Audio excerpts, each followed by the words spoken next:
everybody, and welcome to episode number 9, I don't know any other 9 numbers. Oh, 9, since I'm half German, of the Night at Once podcast. Thank you so much for joining us again. And this was going to be an episode where it was either going to be really, really depressing or really, really exciting or maybe a little bit of hopeful. And I think we ended up with the latter.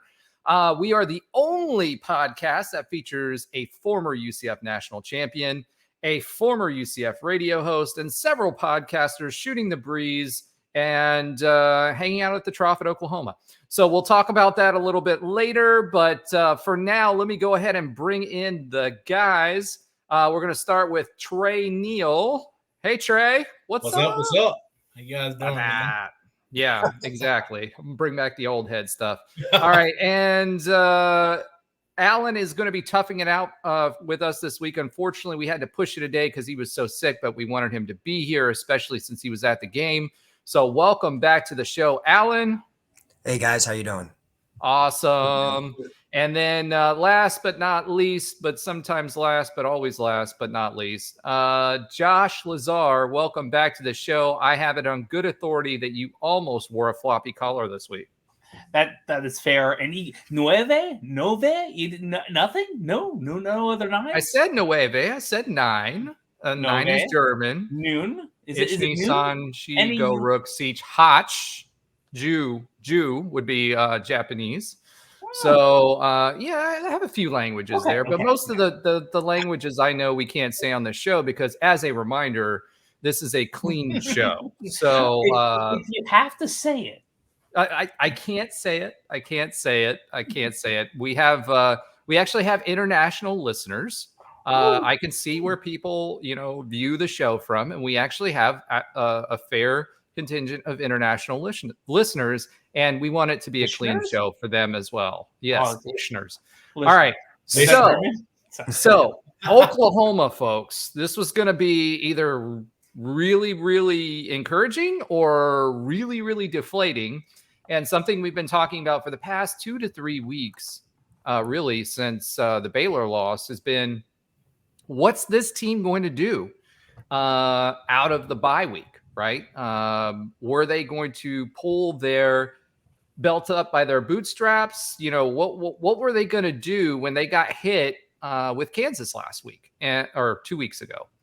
And I'm happy to report that this team, we talked about 2015 on the last episode. We talked about body language. We talked about what we were seeing on the sideline. We were kind of alluding to some things. Trey talked about what he saw on the sideline. So we didn't know what we were going to get out of this team, but to me, everything I saw, it was other than a dub, which nobody was expecting except me. We played really, really well, and it gave me a lot of hope going forward. And one of the things you've heard us consistently say on the show is that there is a path forward. There is a path to winning each one of these games. And even you guys chuckled at me when I said that. Snickered, chuckled, a few other things. However, the team proved that there is a path, and there was a pretty close path for this team going into the fourth quarter. And other than that 2-point play that Trey will be discussing loudly, that seems to be shaped like a cloud. But he'll be discussing that later on and what his feelings are about that. Hey, coaching staff had a good game plan. They made some good in-game adjustments, and they got back to basics, and it really showed. And for me, it was a positive and got me excited about the season again. And in realistically thinking, this can still be a bowl team. So we had the toughest part of our schedule, I think, early. Any team can win in the Big 12. We've learned that, but I feel like we've got a path forward. So I'm going to start with Josh. Josh, you were at the game. Why don't you tell us about some of your experiences at Oklahoma, and what did you think about the atmosphere, et cetera? So I'll be glad to. So I actually was out there for both business and for the football game, which was wonderful. We knocked out some great work with the client up in Oklahoma City and had a great time visiting that city. That was my first time to Oklahoma, and the teammate that was with me was up there to do some Norman actually, to do some really interesting motorcycle training. So not his first rodeo, but it just the city itself, Oklahoma City, I had no expectations, and it was wonderful. There's breweries everywhere. I heard from a lot of the people locally when Oklahoma City had the finals, the NBA finals, 3 or 4 years or so after they moved from Seattle. They felt embarrassed because they didn't have the hotels, they didn't have any of the infrastructure really to have all the foreign reporters coming in from other countries and all the people descending upon a local area. So because of that, that's, I believe, how Bricktown got started. That whole area that's walking distance to the stadium and surrounded with all kinds of food and breweries and entertainment. It's really great. And I think a lot of fans actually stayed there. So from that pre-game perspective, that was wonderful. Rented a convertible that realized that everything is 10 minutes away, so I didn't get to use it as much as I expected. So drove down to Norman. That was nice. Normal traffic. And we had a flight at about 4:30 on Saturday. In my mind's eye, I'm like, well, game will end at like 2:30. It's only 20 miles. How long could it take? And thankfully, I had to, unfortunately, but thankfully, leave a little bit early because every single person in that stadium was saying, no, you got to leave. You got to leave now. And they were 100% right. So I have some interesting things from the stadium in the text talk we'll talk about later, and some other insights from in the stadium. But overall, it was a great away game destination. And I wish they were still in the conference next year or in following years. We still have Oklahoma State. Stillwater is a little bit further from Oklahoma City, where you'll probably fly in if you go to Stillwater. I think it's about 2 hours away, but it was a great atmosphere. It was wonderful. I liked it a lot, and just wish we would have put our foot on the throttle a little bit more after the third quarter, but we'll talk about that later. Exactly. All right, Alan, thoughts from Oklahoma? Yeah, I thought Oklahoma City was a nice, clean downtown city. To me, it's kind of a ghost town, though. Like we were walking around, and I was like, "Are we the only people here?" It felt like that for a little while. I didn't think it was anything super special, but it was nice, and yeah, I had breweries, and the food was all right. They had some Texas influence, so there's Mexican spots, there's some barbecue spots. So the food was pretty solid for the most part. But the game day atmosphere, I really loved the when you get in and the main kind of tailgate area, there's like a strip of bars where that was really packed, and that was pretty cool. I think that would be cool if UCF did something like that. The bar life really came alive. Like there's a whole strip of just bars everywhere, and then we saw like the band walk by, which was kind of cool. And then inside the actual stadium, I mean, the stadium was definitely cool. I mean, you could tell it's really big. It's 85 or 86,000 plus that can fit in there. I thought the environment was rather tame, whether that's because they weren't excited about us as an opponent or because we, shut them up for most of the game. Wow. Fighting words there. Shut them up. Or they're stunned, for a lot of the game. Yeah. I didn't find the environment to be intimidating at all. Like when we were on offense, they were not screaming. Like I didn't think our players had any trouble hearing, or there was going to be any sort of false start because they couldn't hear, like us versus Cincinnati and on the college game day experience. There was nothing like that to me. But to be in a historic, blue blood program, I'm glad I got to see it. I want to travel to all the big schools and see their games. So it was cool. Besides, I was in the upper deck, and there's like a ramp that takes like 7 years to get up. Get to your seats. Literally, it's like row after row after row. You feel like you're never done walking. But I was, proud of the UCF fan base. I mean, I think you told me before there might have been close to 10K. You definitely heard us whether it was on third down, whether it was after a Colton Boomer extra point or field goal, or after a big play or a touchdown. Our presence was was definitely felt there. So it was overall a pretty cool experience. Probably not my best ever college experience out of all the places I've gone for away games, but it was cool to see a historic program. Just wish when you get that close, you wish we'd have came away with the win. Yeah, number one, according to Oklahoma and our President Cartwright, number one traveling fan base that they've had. So we bought the most tickets and brought the most people. So let's go ahead and pivot here, and that way we'll talk about the actual game. Pivot. Let's get into text talk. So guys, I'm gonna. For the new listeners, text talk is actual text that we take from our in-game text thread and share with the listeners. Most of the time they're humorous. Sometimes they're depressing. But more often than not, they're a lot of fun. So I'm going to start with Trey. Trey, what was your 2 text talks that you decided to pull for this week? Yeah, so early on, I mean, we all saw the game, and the defense – they had me, they came out hot. And the first one I got is when you were like, where has this defense been? And, I completely agree, man. If we played defense like this all year, we would have feel a lot different about just our guys. And for whatever reason, maybe they just needed the bye week. And sometimes that's all you need to kind of get rejuvenated and get back into it. But I love seeing that because, again, you can ask the guys. I normally don't text, but this game, I was texting a good little bit because I was excited of what I was seeing. I was happy to see, the improvements we made. And then, again, like Josh, like they've alluded to, it's dead silent in here. I think he said that when we were going into the fourth quarter. And we're up on the road at the number 6 team in the country. And, again, this is a team that has national championship aspirations. So, and a Heisman hopeful. And a Heisman hopeful.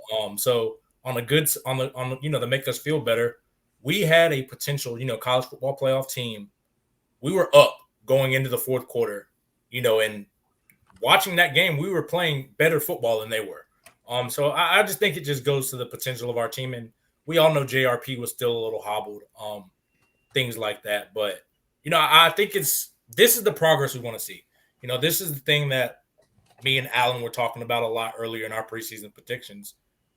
We just want to be competitive. We know we're not going to win every game. That it's the Big 12 is better competition. But if we can compete like this every week, man, we will be just fine.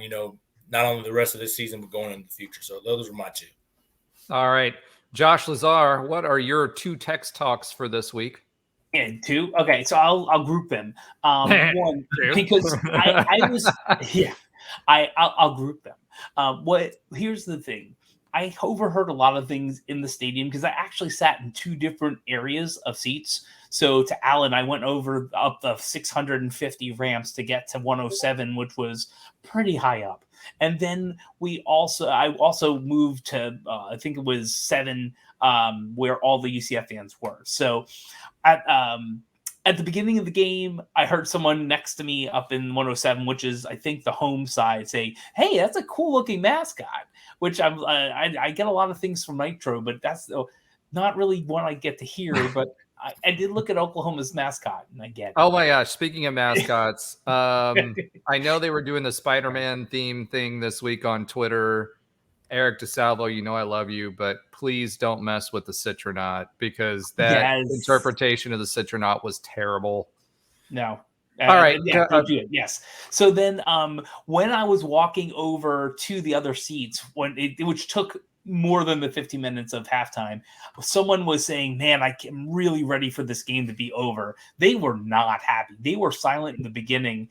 And I said at the third quarter, no one expected this in the stadium, and you can hear it and feel it. It's dead silent in here. The pep band is trying, but getting nothing. Like, the pep band's playing. You just sometimes people no. It was even some of the Boomer Sooners were getting silent. Like, people just didn't understand what was going on. And if you remember, were they totally confused when we were yelling out Boomer after the end of? I told some of the people around me what was going on. They're like, "Oh, yeah," and of course he would have been it was some of the older fans. They're like, "Yeah, that would have been a great name for a kicker at Oklahoma to be fair." Last things, that's the group of fan interactions. Last thing is, and for all of you older UCF fans or more experienced UCF fans have been here when there was another stadium that we have seasoned fans. I just had Citrus Bowl flashbacks. They have Troughs here. So when we were going to the end zone, I had to use the restroom. I walk in, and it wasn't they were nicer than the Citrus Bowl troughs. If you remember, that was just like 20 or 30 feet of just trough. These were like a porcelain troughs that were like 4 or 5 feet wide. So they were bougie troughs. They were bougie troughs where you can get 2 guys and 3 if you're trying to be too friendly. And it was really, I just like, what? But it's an older stadium. I get it. So that was my text talk for this week. All right. Awesome. Alan, how about you? Yes, my 2 were Roger, one you said, because I agree with this, was if JRP would have been more mobile, I think we win. We are in good shape, just need some more big guys for the O-line and beef on the defensive player. We are outsized every game. And once again, you could feel that's 100% true. And especially the JRP mobile thing. I mean, the guy ran like 2 times all game. So not a typical JRP experience. And then Trey with the corners getting paid today. I felt that the secondary was, I thought played really strong. We'll talk about this. There's some obviously a BS PI call, but I thought Corey Thornton had one of his best games, maybe of his UCF career. Brandon Adams played pretty well. A couple other guys did too, Quadric Ballard. So those were my 2. Yeah, for sure. I mean, defensively speaking, one of the things we talked about on our last show was that we matched up really, really well and that our corners could take that away from them. And they did. Our defensive backs all the way around, other than one busted play where someone was confused on who they were supposed to cover. And then there was one other, bad coverage play. But other than that, they did really well, and they took away that part of Oklahoma's game. And it was on full display. And a big part of that too is that we got, our defensive tackle back, Ricky Barber, and as good as John Walker's going to be, and et cetera. When you had Lee Hunter and Ricky Barber in there, you could definitely tell a difference on how we could plug the A gap and get pressure. There was a lot of pressure. We had 3 sacks this week. Could have been more. Celiscar completely whiffed on one. There was a couple where we had hands on him and just couldn't get the sack. And, the defense played like they played in the first game and the second game, except against higher competition. And that's what happens when you have your defenders. We also got Walter Yates back, as much he was very maligned, shall we say, by us throughout the earlier part of the season. But he was in the right place by and large. There were still a few plays he was out of position. And by and large, he was in the right place, and you could tell the difference. So, our coaching staff and Addison Williams specifically said this past week, they focused on fundamentals, right? And on top of that, they also simplified the defense. So having people in the right run fits, making sure that they weren't trying to scheme too heavily and confuse people, it looked like that had a huge effect. And we talk about Ricky Barber being one person, but that one person was a preseason all-conference team member, right? And you could see why, because before that A gap and the B gap, we couldn't get past it, and the only way we could get pressure was from the ends. This time we collapsed the entire pocket all the way around, and Lee Hunter didn't have to move 2 or 3 people every time that he was there. So, Alan, let's stay with you for a second. What overall, how would you grade this performance and what it means for UCF going forward? Yeah, I would give this performance like a B. It was definitely the best game we've had since I would probably say Kansas State or the first half against Baylor. But it felt like the best like quarter 1, 2, 3, and 4, like overall game. We were we had some slow moments, obviously. In the fourth quarter, weren't able to score till the end. We had some slow moments, but overall, I just felt it was such like a gutsy performance. And while I'm a big believer that UCF is past, moral victories, I don't think there's anything wrong with walking away feeling good about that game. That was honestly the best I've ever felt about a loss. Like I wasn't heartbroken, in the sense of where other games, when you lose in those final seconds or, fail to convert a 2-point conversion or lose on a 2-point conversion or whatever the case may be, feeling very devastated. But I walked out of there with my head feeling high. I mean, with my head up high because, it was the number 6 team in the country. We had our best game when it came to defense. We sacked them more than any other team has all season. Offensively, we played really good in spurts. It was great to see JRP pretty much operate exclusively as a pocket passer and have success.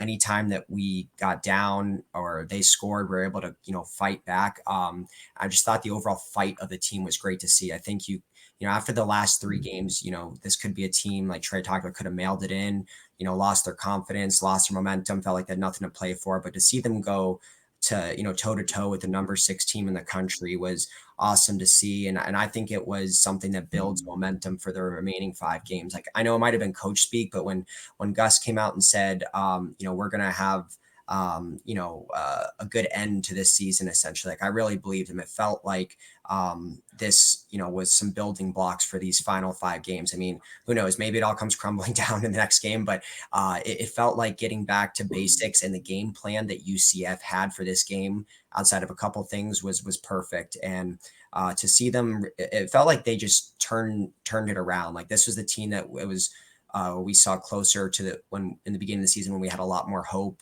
And like Trey said, just being competitive is what we want to see. We don't want to get blown out. So when we got rocked by Kansas, for them to take the bye week, use it effectively, work on the fundamentals, and come out and, basically give Oklahoma all they could handle, and maybe was 1 or 2 bad play calls away from upsetting a team that could go to the college football playoff, showed me that not only is the talent there, that the coaching staff can make adjustments, but that probably the biggest thing was just, we don't probably have enough beef on the either side of the ball, and not just not quite there yet. But to me, it showed we're a lot closer, I think, than was indicative of the last, few games. All right, Josh, thoughts? I love just about everything I saw. I want to be frank. There was a few times where I'm like, what the heck are we doing? And specifically when we're getting towards the third quarter and we are tied, we have a stop, we get a field goal, get some stops, turnovers, all these things. We have all this momentum. The stadium is silent. And for those of you who are more seasoned football fans, if you went to the Ohio State game where Blake Bortles was there, and we were not leading or tied to the half, but darn near close. I think it was 17-14. That stadium didn't even get loud until like the mid to late third quarter when they started pulling away. It was kind of like that, if you remember that time. But I think it was in the text chat too. I feel like there was so much opportunity to push through and put the pedal down, and it just didn't quite happen. And it felt like, well, we got conservative on the play. That's what I'm saying. We got conservative. We talked about George O'Leary ball and how we wanted to do time and possession. That was great. We did do that. We did that effectively for most of the game. The problem was we had 2 series there in the third quarter where we didn't get any points. And then also we had the 1 series where we settled for 3. So 100% agree with you on that. It was interesting because first quarter we couldn't get anything going, rushing, anything else. And that was the big thing. And I'll talk about it with Trey a little bit more here on the next point. But, they stacked the box and we had to force them to do that. And they were trying to force JRP to throw because they thought the JRP couldn't throw. And he was hobbled. He couldn't, on some of the throws, he couldn't plant his foot. Yeah. He couldn't plant his foot. So there was one very clear one, I think it was in the third quarter, where he was rolling out, and you can tell like a normal JRP would have gotten it, but he short hopped it. I mean, bad. So yeah, and so overall, there was very little that I was upset about, and it was almost everything it could have been. And to Oklahoma's credit, they seem to like take over in the fourth quarter often. This is not the first time they did it. They did it 2 weeks ago at Texas, but they didn't really take over to me though. Well, I mean, they did what they needed to do to win the game. I mean, so did we. Yeah, we did too for 3-ish quarters. The final quarter too. I mean, think about it.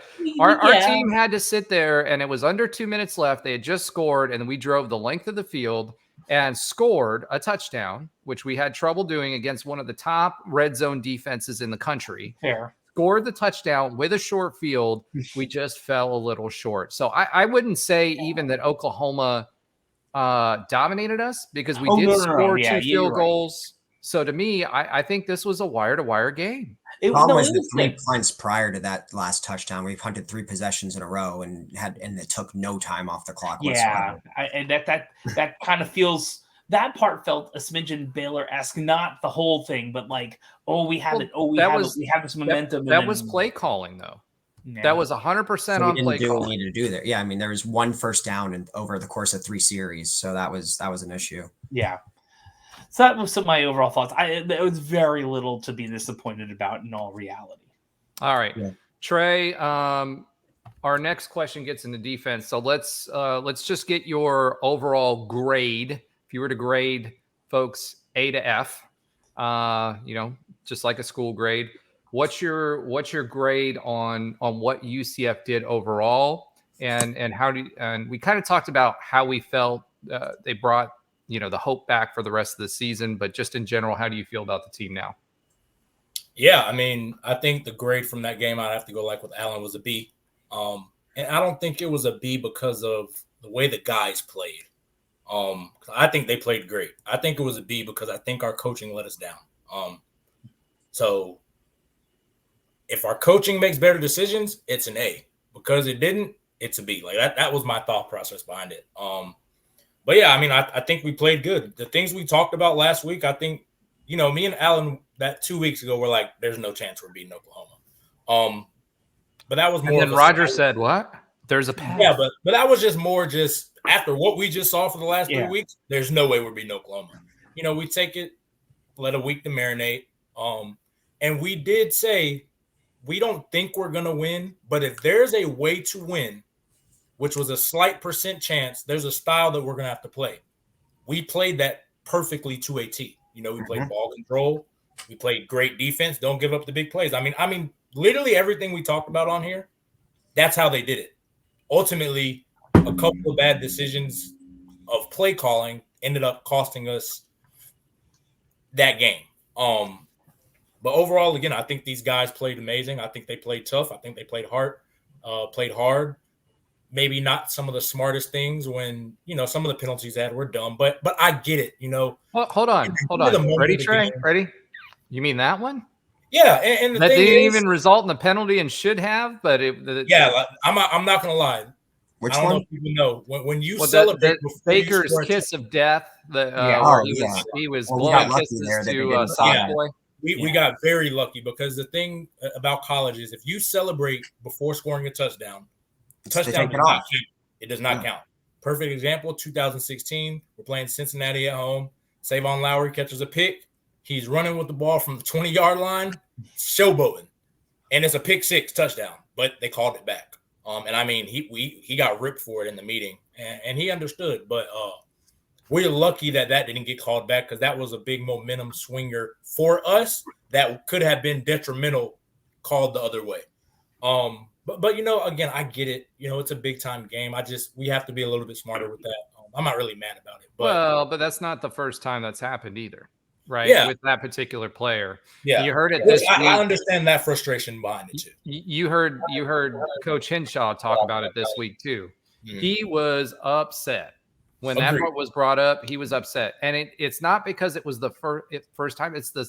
second penalty for sure. And I think it was 3 times that it has actually happened. And then when they got to the end zone, they did an AK spray, which is why they didn't show it on TV, which is what they actually got penalized for. Oh, they showed it on TV. I saw it. I think it was one time. Yeah, they showed it on TV, and exactly. That's why they got penalized, which, again, I'm big on celebrating. I'm big on talking trash. I'm big on showboating, especially when you make a great play. Trey, I just don't see you talking trash during a game. No, I talk trash. You can't be flamboyant about it. You know, if you're talking trash, you don't know what we're saying unless they mic us up. You don't know what we're saying and how we're saying it. As long as you're not flamboyant, you can get away with a lot. And that was more of my style. So here's a good sidebar. What was the worst thing you've said when you were talking trash to someone? This is a PG show. Oh, wow. Okay. Because it's not necessarily that it's bad. It's just when there's a lot of mental edge to football. Oh, there's the freeze. As a competitor, there's a lot of a mental edge that it is. Because, again, at the end of the day, we're humans running full speed into each other. You know, it's a lot of ego. It's a lot of, you know, who's the bigger man in a sense. So I wouldn't say that it was ever dirty. It was just, you know, I want to test to see where this guy's at, you know, as a man. Is he going to stand up? Is he going to cower? Because that's a mental edge that you want to have playing football. So who is the worst trash talker that you ran across from the opposing team? Or the what worst team? or like the best? Well, I mean, like the best is in the best trash talker, but it was like. So it was probably Anthony Miller that played for Memphis. He could, and that was really where, you know, to me, he played a style of football as a receiver that if you cower to him, he's going to feel like he could dominate. So we went, and it was really the conference championship game because he had respected us after earlier. So, I mean, we went in there like, listen, if you want to get in his head, our coach, you tell us. You need to hit him before he hits you because he's a physical football player, and he's going to let you know. So he was probably the best.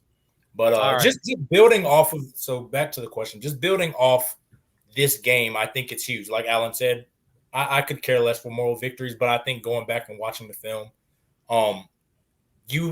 they've done it. You know, they have put out a performance that they can play at this level. You know, so right now the standard is maintaining this level. You know, and I think that's something positive to build upon. Oklahoma has beaten a lot of teams. They've beaten a lot of good teams. And now we can say we are one of the good teams, and our record might not reflect it, but we have played just as with them. So I think that's just something that going forward. I mean, are you saying this was a quality loss? No, I think that it was when you go back and look at this game, it's something that you can feel good about building upon it for the rest of the year. You know, I don't believe quality loss in a sense, though. Yeah, I mean, I don't think it's like because when you say quality, listen, we were beaten, but we were not. How should I say this? We lost, right? But we weren't beaten. So we were in that game. We won a lot of key battles too, like the turnover battle, the yards per pass. No, we didn't have as many. We didn't have as many penalties. That was a win. Yep. We played fundamental football a lot better. We didn't turn the ball over. 0 turnovers, first game all year. The only thing that I saw that really still drives me nuts is we were still overrunning the returner, although we still the second guy, the second runner would get to him, or second gunner would get to him and make the tackle. So they didn't get much on special teams, except for the fact that our punter had a complete brain fart. And completely forgot. And okay, let me take that back. He didn't forget how to punt. The style he was asked to punt. What's that? There was really bad wind. The wind was but that didn't affect the other punter, right? But what it was going one direction, going the other way, and it stopped. They switched fields, dude. You go both sides. But in the first half, he was when his worst punts were. That was when the wind was going against him. I took pictures of the flags. Yeah, it was going the wind had something to do with it. May have had something to do with it. So I'll say this: what I saw was that he was kicking, and punting for hang time and not punting line drives, which is what he usually does. So in Gus's press conference, he also mentioned something about them changing it up. for him this week. And what I saw was when he was punting, he usually punts a more flat punt that goes further distance, hits the ground, and then tumbles for more yardage, right? Harder to pick up without fumbling it. And it's a different style of kick. It's more of a rugby style kick. He was doing a more traditional punt with hang time. And, the wind, I'm sure, was a factor, but it was a completely different technique. And I think that was more of what we were seeing than what the wind was. So, all right, let's flip to defense here because that was really the showstopper this week. Defensively speaking, some of the things that I saw that we were doing differently. And Trey, I want you to kind of like add on to this as we kind of go along here. Gotcha. So, one, obviously we got people back. However, our linebackers and where their alignments were completely different than what they've been the previous games. We saw them shifting more further to either the strong side or the weak side, depending on what the play was that they were doing. There was less movement, so the run fits were a lot better. Where they were lining up in the gaps on the defensive line was completely different as well. From a traditional 4-down lineman type of setup, we were spacing those folks differently, depending on what we were trying to do.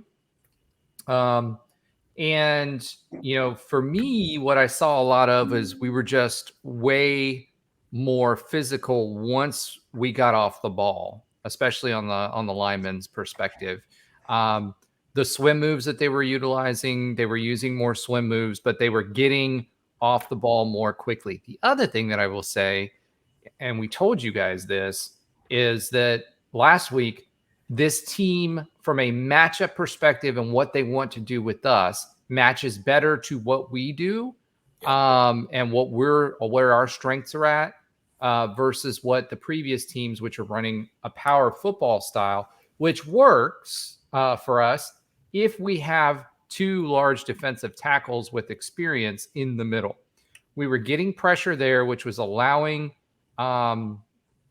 we were overloading some of these gaps and allowing our safeties or some of our linebackers to come through on a delayed blitz to get through those gaps and create pressure, which we weren't doing as much of before. We were trying to edge rush or blitz from the edge.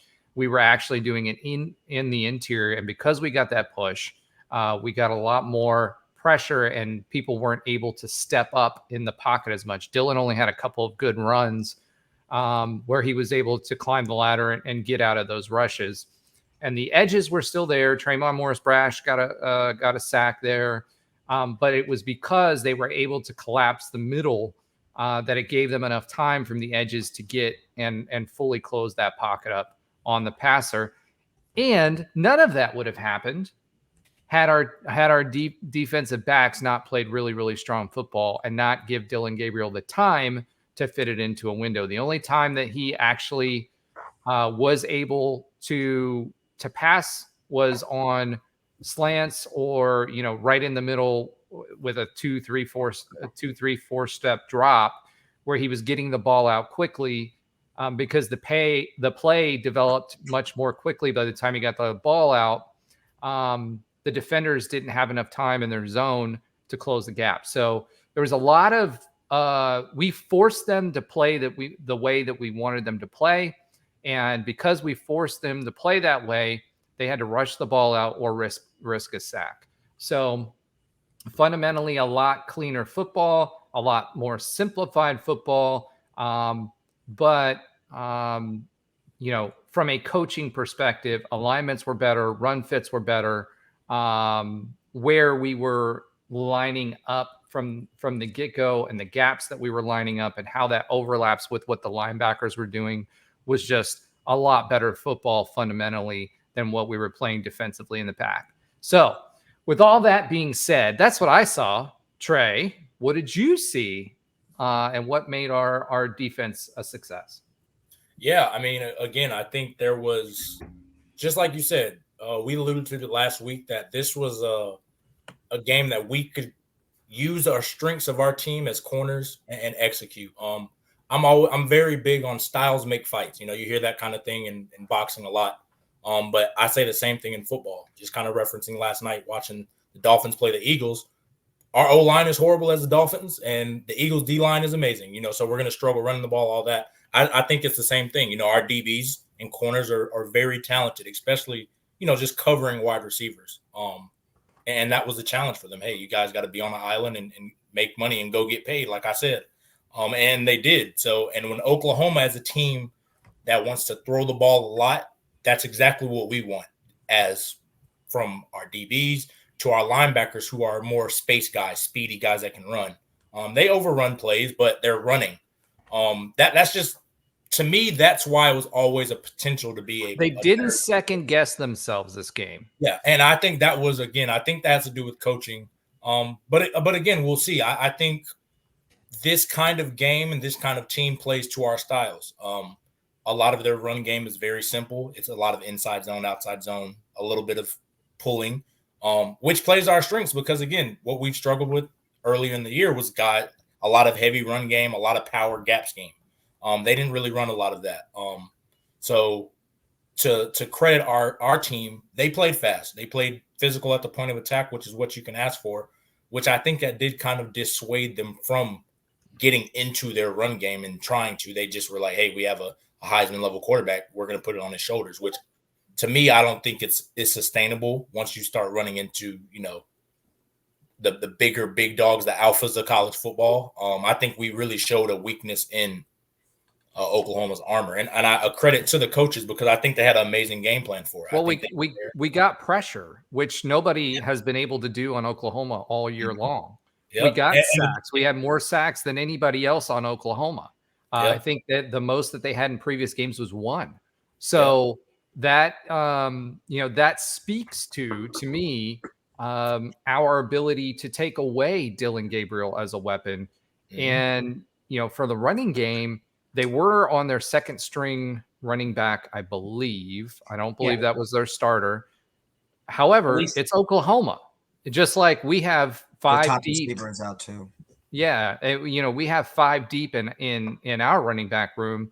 It's Oklahoma, and they had a lot of transfers, which made them successful this year. However, that's what it should be. So Josh, what you made a comment here in the chat. What were you saying?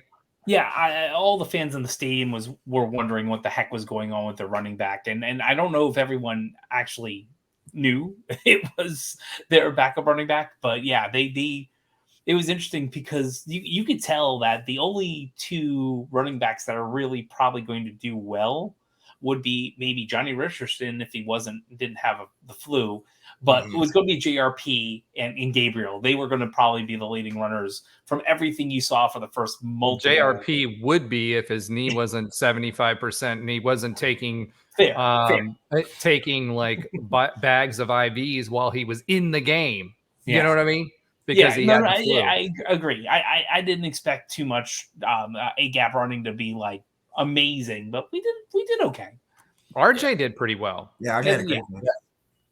He had over 100 yards. Yeah, he's a talented football player. All players have their flaws, but he's very, like, as a running back, he can be a physical runner if you need him to be. You need him to be more in space. He can catch the ball. Like, he has a great skill set. And he's big enough that he doesn't get taken down by the first tackle. Exactly. And that's the key. Like, he, to me, he's like put all of the guys put together that I played with. A lot of the running backs that I played with at UCF, they were very much specialists. They were either, home run hitters, extremely shifty, bigger backs. Like, there was never one except maybe Will Stanback who just had everything. And again, he would have been an NFL player had not off the field stuff. But like, he reminds me in that kind of mode of he can do everything. He's very versatile. So I think, we have to appreciate, again, I always say it, appreciate, some of these studs that we have while they're here. Because again, you never know when they might want to make that jump to the next level, and when's the next time we might get another one. But overall, again, I think that perfect game plan defensively. The guys were playing exactly how we said we had to play to hang in with Oklahoma and beat them. They executed it. I'm not mad about it because you're going to miss tackles. You're going to make mistakes. We had a couple of busted coverages, and we were mad. But, hey, that's a part of football. That happens. It's just the things that I always ask to correct, we didn't do it. This week we did it, and hopefully we can build upon that and correct those little things again we build it. All right. Other than the terrible call on Thornton, which was absolutely terrible before the half, and I know that you were saying in the text thread, I was up in arms and doing my best impression of Trey yelling at clouds at my ceiling. However, you said, and I guess let me throw you back up on there. Let's talk about that PI call real quick.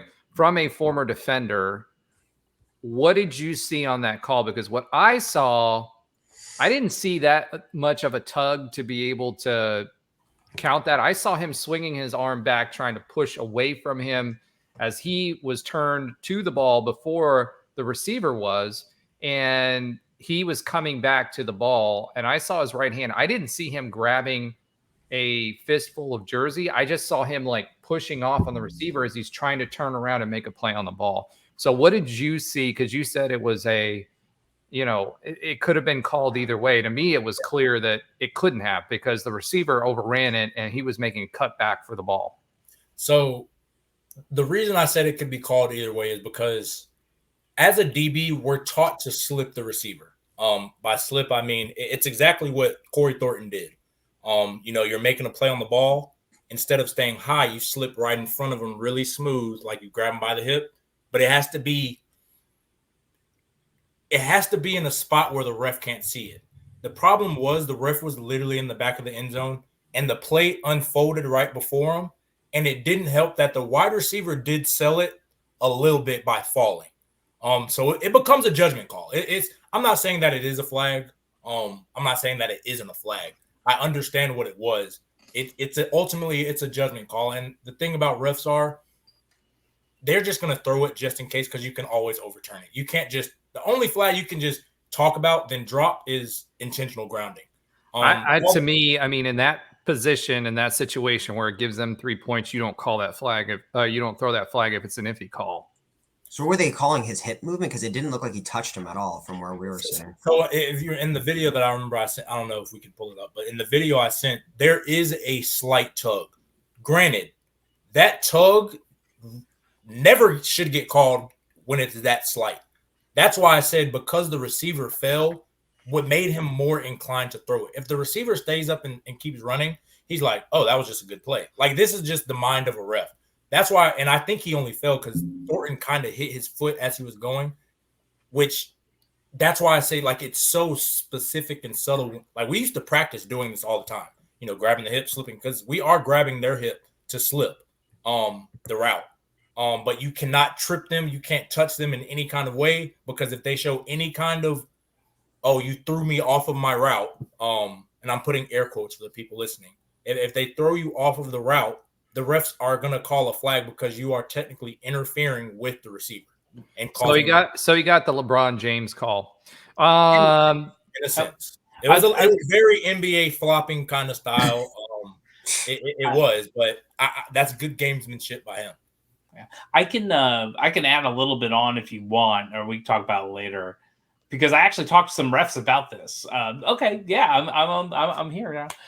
So on my way home I knew you were going to do that. You can't say that and expect me not to take you off of the screen. Come on, Josh. You've known me a long time. I'm just leading the horse to water. So when on my way back, I had a 4:30 flight, and we're in Atlanta. Priority pass people have Sam Adams for their lunch and dinner. You may know that and may not.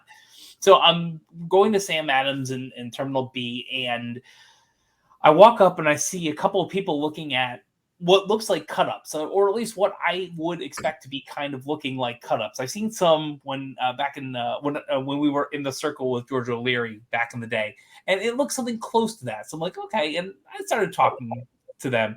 I was like, Okay, so do you work for? I knew they were in the American Conference, so I was wondering if they work for UAB or Memphis or FAU or something like that, because those are the games that I saw on the screen. And no, they were refs. So there were 3 refs that just refereed the game, and they had a whole bunch of sheets that they were kind of doing some of their self-grading. I'm assuming most referees do that after the game, and there were some a couple older gentlemen. They grade each other.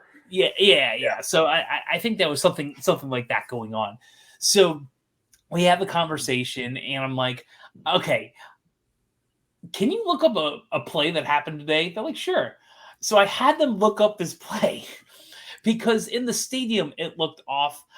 From you guys on the TV, it looked off, and I was like, they asked, "Do you know the game? Who was the home team?" And I told them the time. I told them the exact play, what was going on. So you had 3 refs that were looking at this. One was a ref that sits in the booth level ref, so it wasn't just on the field refs, and they were trying to probably be as ref-like as you could. But one of the gentlemen said, "Ooh, that's tough," and I mean, "Ooh, that's tough" tells me probably what I need to know, but it's what it is. But it was a great conversation, and it was interesting seeing referees kind of do their thing at the end of the day when they're flying back home to their families. So just so you all know, we did try to get Josh to try to get them to come on to the show. I tried. They were wonderful people, and I tried, but I don't think referees are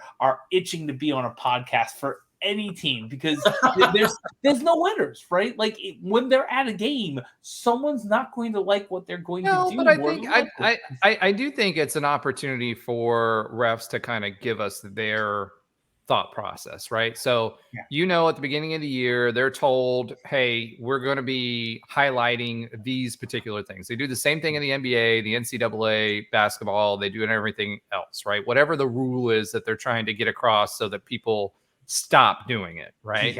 And it's interesting to hear, or for me, it would be interesting to hear what's going through their mind when they're making these decisions split second, right? We know that for targeting, they're going to throw the flags so that it gets reviewed. We know that. But, on a PI call, on a whatever, and every ref's going to look at things a little bit different. However, we do know that refs do have conversations with players before a game and say, hey, I'm going to call this way. Yep. So, they do have a little forewarning on that. However, it would be good to see that or hear that from their experience. I'd actually be interested in talking to a ref just in general, not on anything like no specific play or anything like that, but to hear, their perspective on how they go through some of their decision making, all of that fun stuff, I think would be cool. And, I would have probably asked the AAC refs, hey, were you told to kind of screw UCF on their last year because there were some questionable calls that were there, since you are paid by the conference? I'm just saying. I would say they all said they loved coming to the bounce house, and they're going to kind of miss it because they enjoyed being in that atmosphere and whatnot. Oh, wow. So you didn't tell us that on the text thread. I didn't. But things pop up in my head, right? That I not everything. How many Sam Adams did you and they have before they said that? I think they were. One gentleman was eating a salad and was very much complimentary of it. There's a couple of Sam Adams there. I was pretty dry because I went to Prairie Artisanal Ales too many times when I was in Oklahoma City. So. You should have asked. Hey, there's this guy Trey Neal. Do you remember him? And do you have any stories about this guy Trey Neal? That totally missed it. I did. It's okay. Next time or ask what is the worst team for for pulling stuff, trying to pull dirty stuff. Probably would have said Memphis, but little things like that. Those are little insights that are cool to know. All right. If any referee would love to come on the show just to have a conversation, we'd love to have you. Yes, and we will be respectful of you and try not to put you in too bad of a situation. All right, let's flip the script here, move on to offense. JRP's performance. limited to a pocket passer. He made some great throws, especially up the seam, which is the kind of stuff that we were waiting on. Offensive line, hey, those guys gave him plenty of time in those plays. He didn't have to do a whole bunch of scrambling. There were only a couple of errant throws, and I think it was more about, if you watched his mechanics, more about him being able to plant. And I saw a lot of growth from him as a passer this year versus last year. If you look at his mechanics, his decision making, what he's looking at, and he proved that he can throw, a fairly accurate ball. So I was pleasantly surprised by that. What about Kobe Hudson, though? I mean, he was our leading receiver there for a while, and he's had the last 2 or 3 games, he's been awful quiet. What are you guys seeing from Kobe? And Alan, I'll pop you on here next. Yeah, it's interesting. Kobe, the last 3 games in a row, has only had 1 catch after that super hot start. But I don't know. I kind of look at it. It's like you have 2 dynamic receivers in Kobe and Javon, and it's like you have a Kobe game and then a Javon game. It kind of reminds me of, like, I don't know, I'm thinking like basketball. There was like a LeBron game and a Wade game. Like they would switch off in that first year. It was awkward. They didn't know who should lead. And I know it's different in football, but it just, I don't know. Like, I'm not too worried about it. I think at the end of the day, UCF has 0 depth at receiver. So I think they're going to have to go back to Hudson at some point. He's essentially one of 3 receivers that gets any serious playing time. So I think defenses are kind of zoning in on him. And Baker's had some really good routes lately. He's been open and he's been taken off. So I think it just is kind of going to go back and forth. Maybe the QB change has impacted him a little bit, going from JRP to Timmy to back to JRP, but I wouldn't be too worried about it because, like, UCF literally has only 3 options. So I think he'll get firmly back into it at some point. Just depends on whose game it is. But Baker's been hot lately, so I think they're feeding the hot hand. Well, I will say this. Kobe had that first big pass that he was interfered on that wasn't called. Mm-hmm. But the ball still ended up right in his breadbasket, and he dropped it. He knew it, and that was a TD. He had the one drop on the game. Yeah, that was early on. To me, Baker is more that 50-50 ball guy. We kind of said he was kind of like Traquan Smith. He's had some really surprising drops, been kind of reinforced what we talked about before with him last year, where everybody was blaming it on JRP. But both guys have had some drops. And then I also feel like, what we talked about early in the season, which was people are going to key on your number 1 guy. And they were really, really stacking the box. And if they're doing that, they're going to take that safety and put him towards that number 1 guy and shade to that side, which opens up the door for Kobe. I feel like he kind of, because he was the number 1 receiver, they don't know, our receivers the way we do. They're just looking at the numbers in a short week to see who they should shade that safety towards. And what I saw, because I was watching it, they were shading it more towards Kobe. And then the one pass that Baker took to the house, the kiss of death pass, that's what I'm going to call it, the kiss of death pass. That really was the motion in the backfield that got the DBs to come up, and they had nothing to do with the route he ran or anything. Absolutely.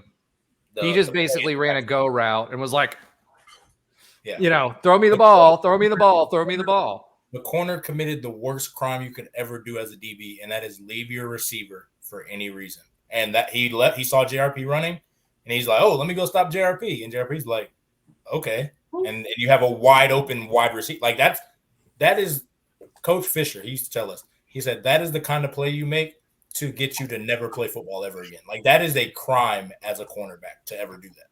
That was a KZ light play to me, because he took it all the way up to the line of scrimmage and passed it right before the line of scrimmage. Yeah. And it was just right over the top. It was pretty seeing it live. It was pretty. I'd be also curious to know, going back to Hudson, how many targets he had, because I know he only had one catch, but ESPN don't show the target numbers. So I was looking for that too, and so I kind of tend to agree, and I'm going to talk about that in my musical keys later. But I actually think that analysis of Hudson, it's Townsend from one game, right, and then it's Hudson. Okay, well now we have to double Hudson, and then it's Baker, right? And who's number 4? Jalen Griffin, who has 4 receptions, and we don't have a 4th receiver. Is the answer? No. We had 2 other receivers that came in. And they've done absolutely nothing. I mean, Pittman is and Holler. You tight ends, or you're really your our running backs. Third-ish, fourth. I mean, and X can do it. I mean, it's. So anyway, we'll talk more about it. But I was looking at the same thing too, because I really think it'd be good, Traeger or team, whoever's watching, to see who they're doubling. Because if they start, I would think they might start shifting over back to Baker, with then Kobe being wide open. Not wide open, but more open might be something we might see this coming week. Yeah, I mean, you put defenses in a lot of conflict. With it, as great as we run the football, and as efficient as we run the football, if you don't stack the box, we'll run the ball all game. I mean, we've shown there's plenty of games this year where we've ran for 250, 300 yards in the game. Like, that's crazy. So if you stop the run, the only way to do that is to bring another DB in the box. You load up the box, and now you're playing man coverage in the back end, or one-on-one. So now it's pick your poison. Do you want to shade, Baker, which that's what teams were doing early in the year? Okay, Kobe Hudson's going to, go off.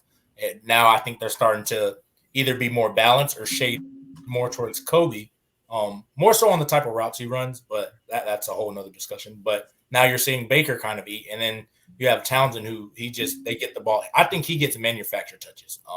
I think they're like, listen, you're getting the ball this play, go make something happen. That's why you see him get a lot of the reverses, get a lot of the jet sweeps, things like that. So it's really tough to deal with when they're clicking, and of course when we start running the football. So I think our number 1 receiver honestly could fluctuate all year, every game. Like, I don't think there's a true alpha in a sense. When you look at our stats, it's going to be which one do you feel best with letting have a good game? So cumulative stats, this is UCF has stats on their website, and you can go game by game, but cumulative stats, and they will show drops on there and targets, by the way, just for you guys for the future. But I thought this was interesting. Javon Baker, 7 games played, 26 catches. Kobe Hudson, 7 games played, 23 catches.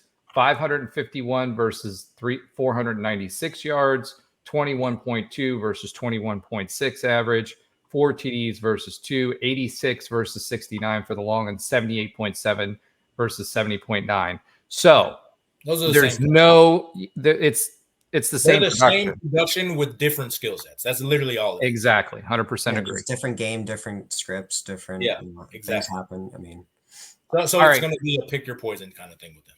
Oh, bringing the branding back. So the other thing I wanted to talk about was Malachi Lawrence. Defensively, he's been getting more snaps every game, has been playing better. He got hurt this game, as did Brandon Adams. However, Malachi Lawrence is getting better and better and better every single game. Yeah. So that's a guy defensively on the edges that we need to look for going forward.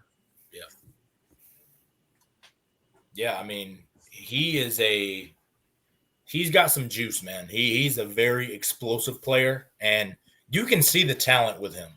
It's not necessarily guys aren't talented on our team, because they are, but there's always guys that just, they move different. They look different.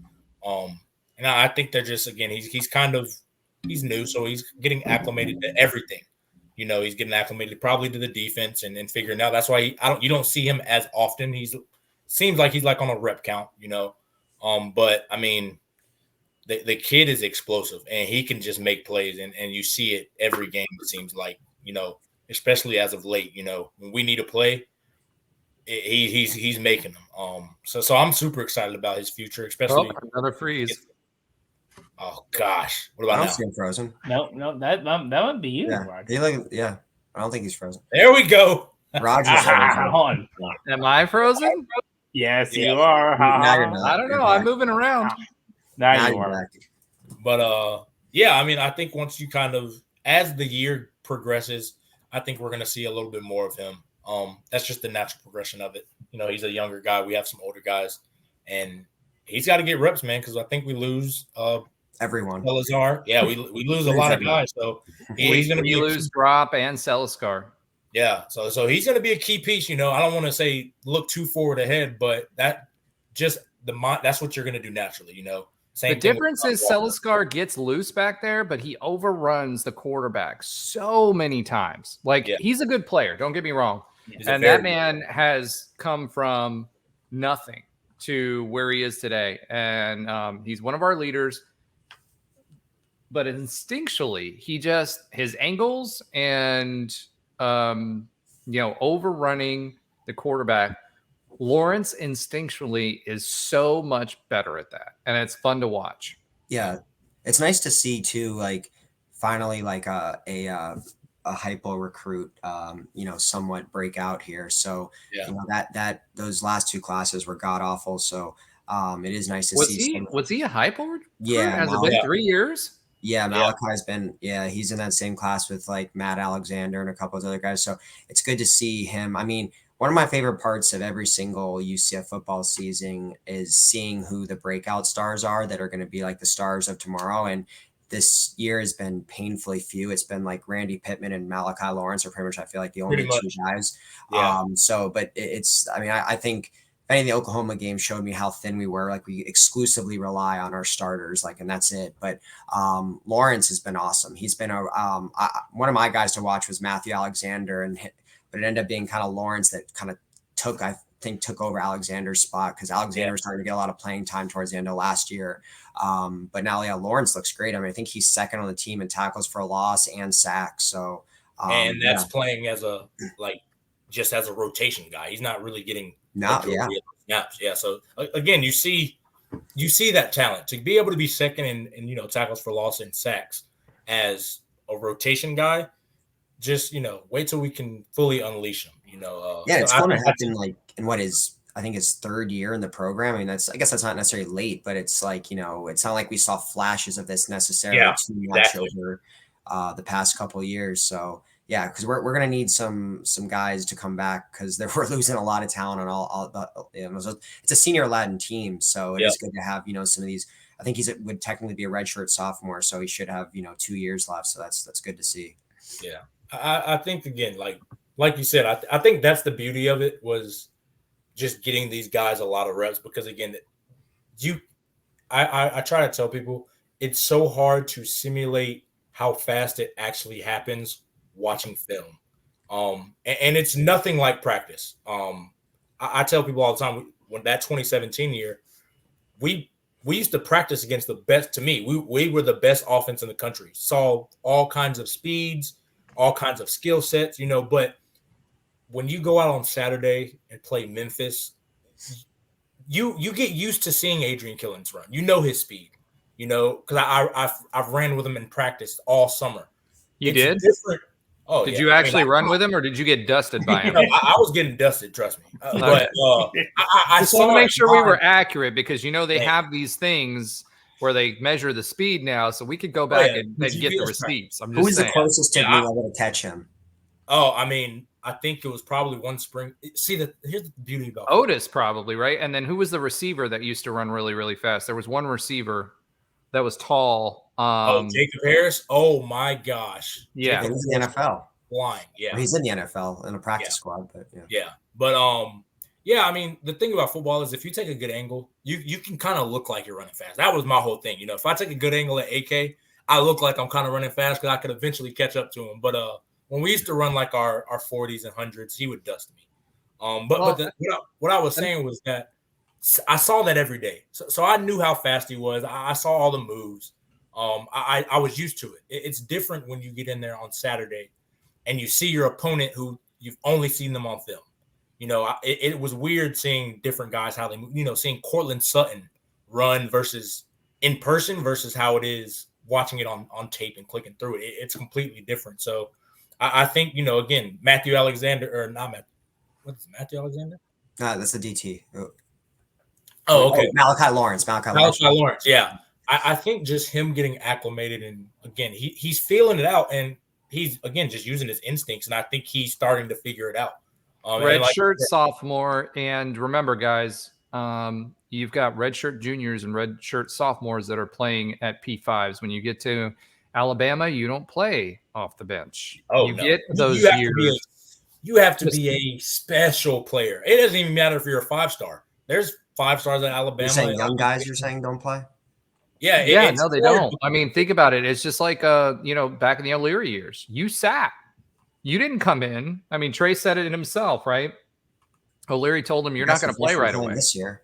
No, you're not. But that's not typical, right? Because today, typically, if you aren't playing as a freshman or a sophomore, you're transferring. You're taking your NIL check and then going and trying to find another one. Right. Yeah. And it's so hard to start as a true freshman. Not only the talent, but just the physicality of going from high school ball, where you are the alpha on the field.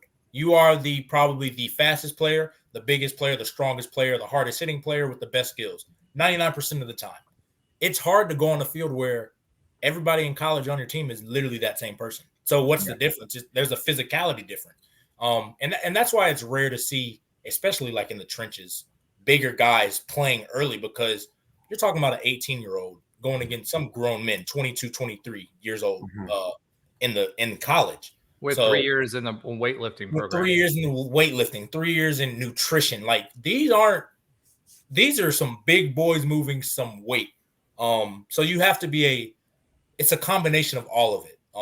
As a talent, mentally being there, because a lot of freshmen, you fizzle out going through your first camp. You're like, golly, we do this every day, all day for a month straight.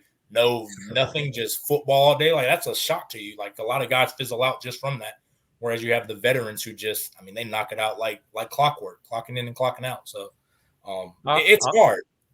All right, let's go ahead on that note. Let's go ahead and transfer to the Hopium for next week. So hoping for Mountaineer tears for this week.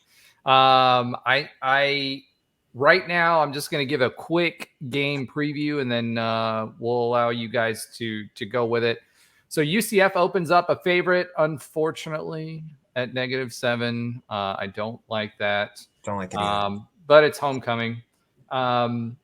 Their quarterback, Green, is basically a giant version of JRP, who's healthy. He can run the ball really, really, really well. They do have a penchant for turnovers. So they tend to turn the ball over, which is good for us, especially the way that our defense is playing right now. They have a lot of transfers, and they tend to tail off in the fourth quarter. We saw that in their last game against OSU. So if you have a strong running game, you can wear them out. Their depth on D, especially on the D line, and in their linebacking core is very, very similar to ours. And so it's going to be about conditioning when it comes down to that.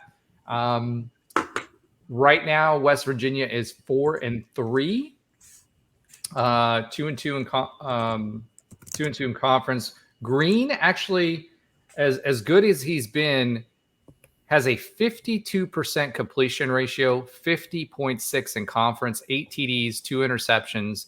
He's more of a ground and pound quarterback, 8.7 average and 117 yards rushing in the loss to OSU. So he is going to be more like JRP. Exactly. Well, except JRP has a higher completion percentage. We all complain about it. JRP last JRP wins that fight. So as far as team stats, total yards for West Virginia, 394 yards per game on average. We average 499.6 after this game, which is interesting. Yards passing, 202 versus our 267. Yards rushing, 191 versus 232. Yards allowed, 365 for them versus 395 for us. Obviously, this game was a lot better, but Kansas killed us. They put, almost 400 yards rushing up on us. Pass yards allowed, 223.7 for them, 198 for us. Rush yards allowed for them, 142 versus 196 for us. So again, a rush heavy team. They are coming off of 2 straight losses. They lost 41-39 to Houston in that heartbreaker with that late touchdown that they had, and then Houston came back and threw the Hail Mary. And then Oklahoma State, it was a real close game until the middle fourth quarter, and then they just wore them out. It was 48-34. So really interesting. TCU hasn't been doing well this season. They won against them 24-21. Texas Tech 20-13, who hasn't been great, but they did beat Pitt 17-6, which has been relatively good. So that's my look at West Virginia. The biggest thing is with them, we do have them at home. We can get in Green's head if we can. And with his rushes, it's not sideline to sideline rushes. He likes to run through the A gap, B gap type of situation. So it's a lot of delayed or planned quarterback rushing. And when he goes, he's fast, and he's faster than JRP. He's not going to run you over, but he's pretty quick. So that is my preview. Trey Neal, what do you think about West Virginia? Yeah, I mean, again, they're 2-2 in the conference. They have a mobile quarterback, so I think defensively just kind of contain him. He doesn't seem like I haven't watched him a lot, but he doesn't seem like he's a guy that's going to just dissect you passing the ball. And I don't think he would be able to do that against our DB. So I think West Virginia is a top run team in the country. I think that's what it's going to be. And they're going to try to run the ball. I think this will be going to limit possessions, right? Yeah, and try to control time of possession. So and the way you do that is running the ball, playing ball control. So I think it'll be a great test for us to see, did we fix up some of these discipline things? We shown last week we did, but Oklahoma didn't really want to run the ball. West Virginia, they might have to run the ball with no choice. So we're going to see if we've cleaned up the things that have ailed us earlier on homecoming. And again, I think there's something to be said about, playing at homecoming games. A lot of guys come back. A lot of guys that played before you want to see your best efforts. You going to be there? Oh, yeah. You already know that. I'll tell you, we always go to one game early, which was the Baylor game, the first one, and always homecoming. Because, again, it's cool to see the guys come back. But even when I played, when I see – before the game, I see some guys. I need you to snake a duck for me. Sneak a duck? Oh, at the reflection. Yeah, I need you to snake one. Like he could have paid you don't have to actually jump in with your swimming trunks, but I'm sure you could talk JRP into saving. I'm gonna finesse my way to try to do something. There you go. But yeah, I think don't lose your wedding ring like Robert Griffin did.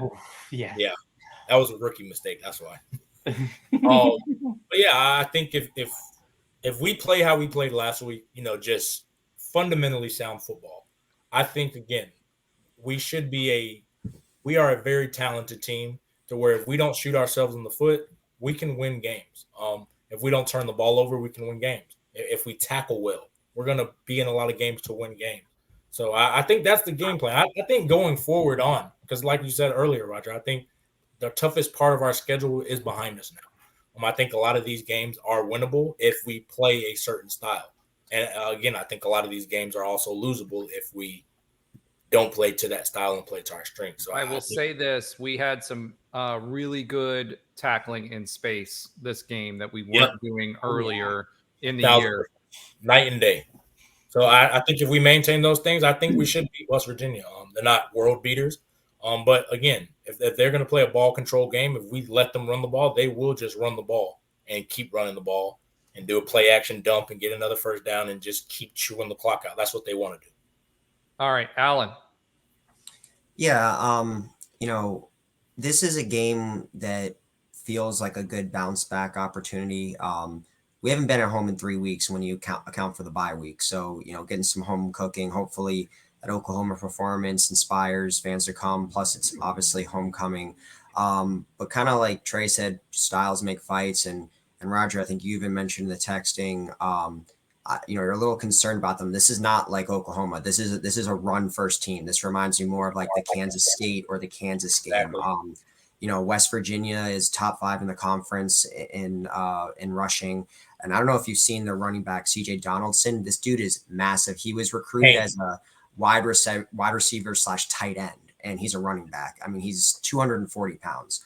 Yeah. So when you look at the middle of our defense being clearly the weakest part of it, the linebackers, I'm concerned with a guy like Yates facing up against Donaldson. So I think they will have the ability to run it on us, but defensively they're pretty bad. They're one of the worst. Well, the key to your point, I think the key will be stopping them in the first level and not the second level, not letting 240 pounds get loose. That's exactly right. Yeah, that D line's, and I'm assuming Barber's still healthy, so agreed. Stopping him in the first level, not letting him get to the middle, and I don't think their passing game is that effective. Like, it's actually one of the it's the worst in the conference. They're turnover prone, like you said. They do have some things that mirror us. They kind of have like the JRP of last year as a guy that's mobile, but he's not a great passer. He's only completing just over 50% of his passes. And they're kind of also, they're having a lot of trouble in the fourth quarter as well. They've given up 48 points in the fourth quarter of the last 2 games combined. Wow. Blown leads in both games, lost 2 straight. So they're kind of reeling right now, giving up a lot of points in these last, 2 games over the fourth quarter. So something's got to give here. Both teams are on losing streaks. Both teams have some similarities, but I think with the way we played last week, with some of the advantages that I think our passing attack can really be effective against their secondary, especially if JRP is still kind of going to be more pockety than the dual threat that he typically is. But I'm hoping we'll get some of his rushing ability back by, with another week that goes by. But feels like a winnable game. But, like we've seen, I mean, the Big 12 is pretty crazy with these wins. One team looks good, then they look bad. There's been no team that's consistent really outside of Oklahoma and I guess, Texas. So, they haven't even been consistent. Both of them have had very close wins that could have gone the other way. That's true. Yeah, that's definitely true. So, we'll see. I mean, West Virginia's kind of been all over the place. They've had games where they've scored in the 30s. They've had games where they've scored in the teens. They don't, and I'll get this in a little bit in the stats, but they don't do like one thing really particularly well outside of like running the ball. But like their secondary, their run defense, their passing game is all kind of middle tier, bottom middle-ish. So it feels like a winnable game. I think we gotta not have the same exact game plan against like we did against Oklahoma, but use some of those principles. Obviously stack the box, just stack the box, control the clock.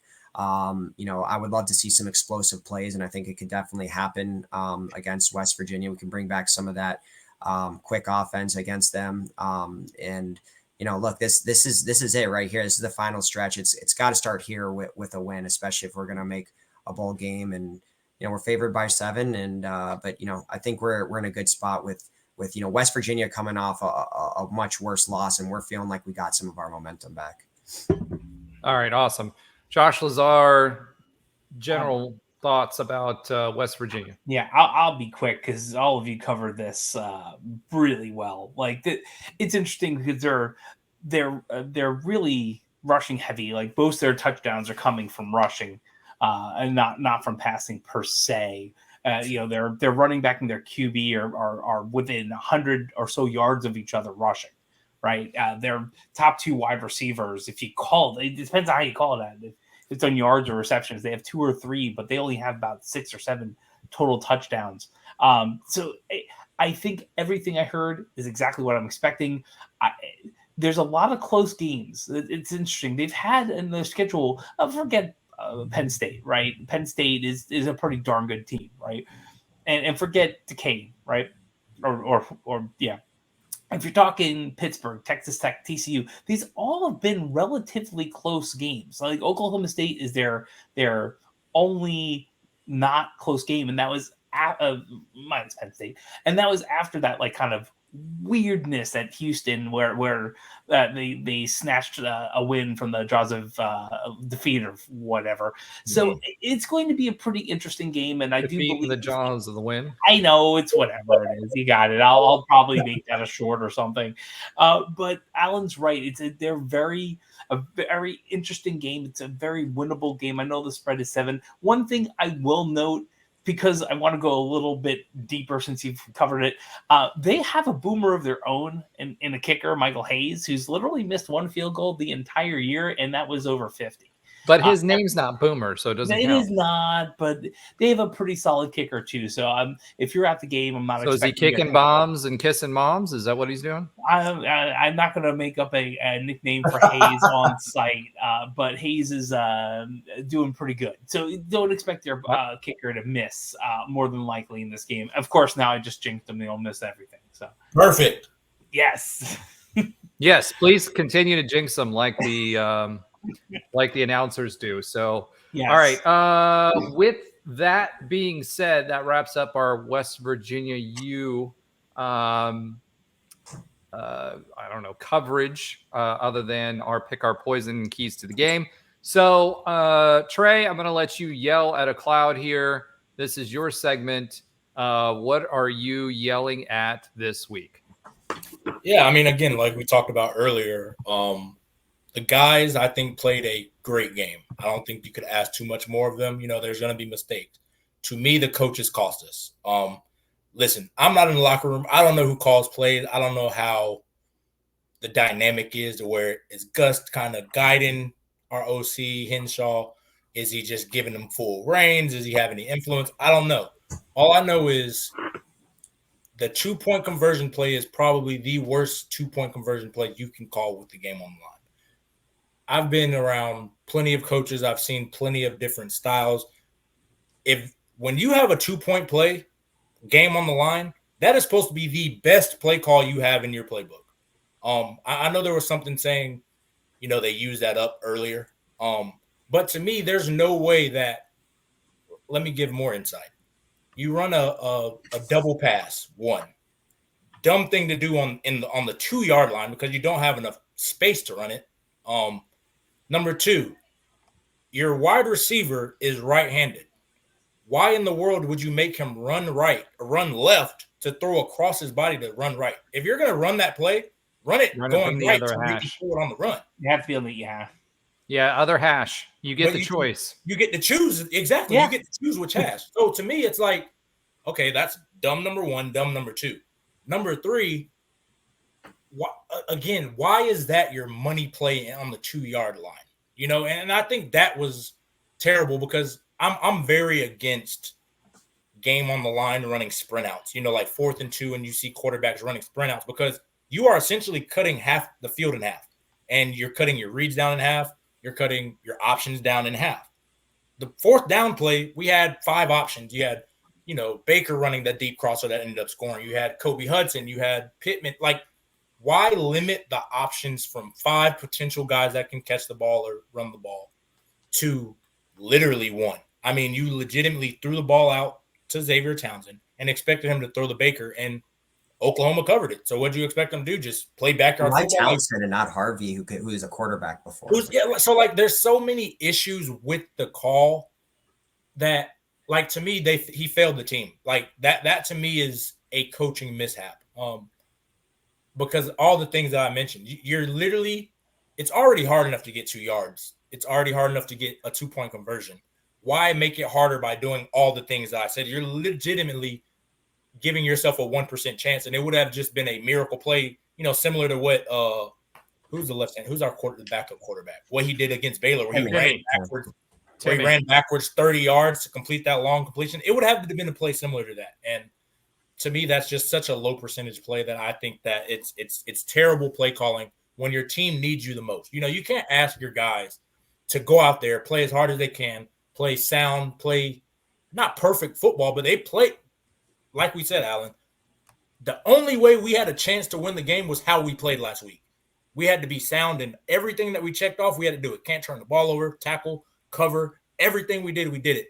to lose because you chose that play call, to me, it's egregious. Like, it makes zero sense from the direction you run it, from choosing the hash to the player. Like, that's just such poor decision making in that moment.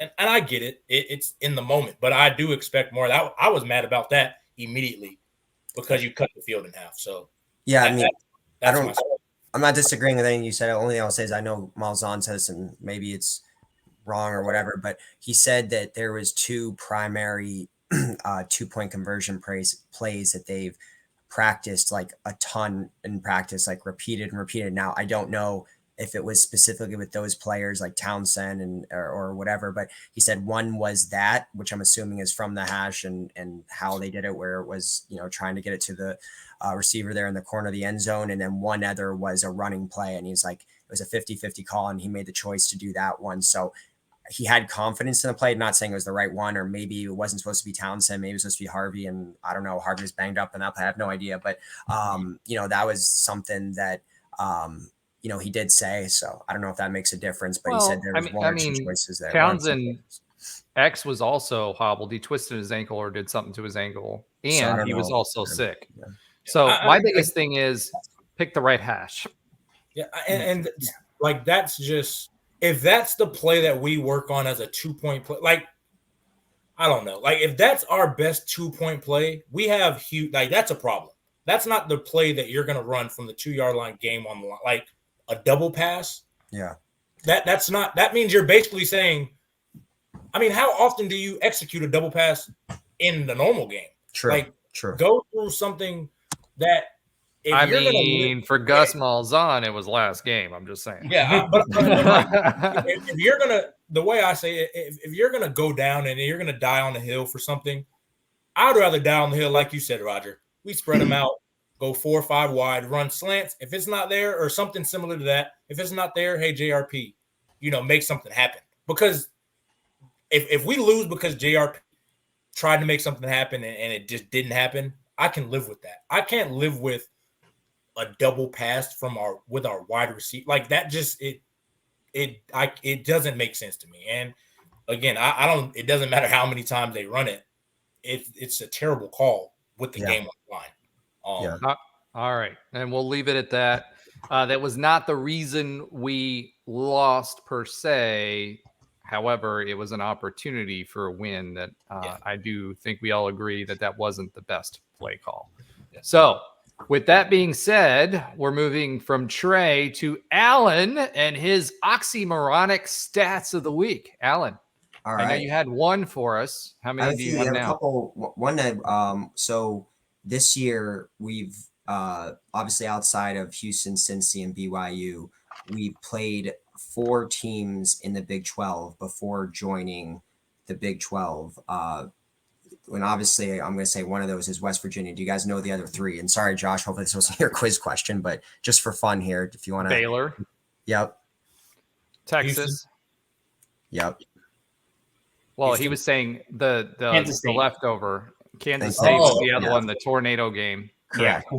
So, but West Virginia was the outside of Texas, West Virginia is the only team that we've played twice before in school history. So West Virginia and Texas, we both played twice. West Virginia, we played in 03 and 04, one in Morgantown, one in Orlando, got blown out in both games by double digits. Couple other stats. West Virginia, they started out this year obviously with a loss, and then they won 4 straight. That was their first 4-game winning streak since 2018. When they won 5 in a row. And then, like I said, they're kind of a weird team. They don't do anything quite well. They're last in passing offense in the conference. The only thing that they're top 5 in the conference is rushing offense. So they don't do anything particularly well. But I found 2 kind of funny things that they're just randomly good at. They happen to be 12th in the nation in fewest penalty yards. So I guess they're a fairly disciplined team. And they're actually tied for 2nd in the country with the most blocked kicks. So while they don't do any of the kind of main things, if you will, particularly well, they do have some random things that they are pretty good at. But that penalty yards is something I think we'll have to watch out, because we've obviously had our issues with penalties this year. So they seem to be fairly disciplined. Yeah, and also on the kicks, we've been slow sometimes on getting our kicks off. So we need to make sure that we're consistent with that. That being said, thank you very much, Alan. That was a reach for some of those stats, but it's good to pick up somebody's good. Everybody's good at something. Let's just put it that way. So that being said, it's time to move on to Josh's sometimes funny fact of the week, even though he never thinks it is, but it ends up being funny anyway. So go ahead, Josh. All right. So Alan is talking about something that was part of the fun facts. So the first time we played, it's okay. I have another take on it. The first time we played West Virginia was almost 20 years ago to the day. It was 11-1, November 1st, 2003. Okay, so we're almost 20 years to the day. Which former UCF Knights on offense became NFL players, and which one is still playing? When we played them originally in 03, 04? In 03. Oh, specifically Brandon Marshall? Correct. Mike Sims Walker? That's still playing? They're not still playing. There is one still playing. Matt Prater. Oh, that you're saying is still playing. Oh, okay. Prater. Charlie Hewitt? Matt Prater. Matt Prater is still playing.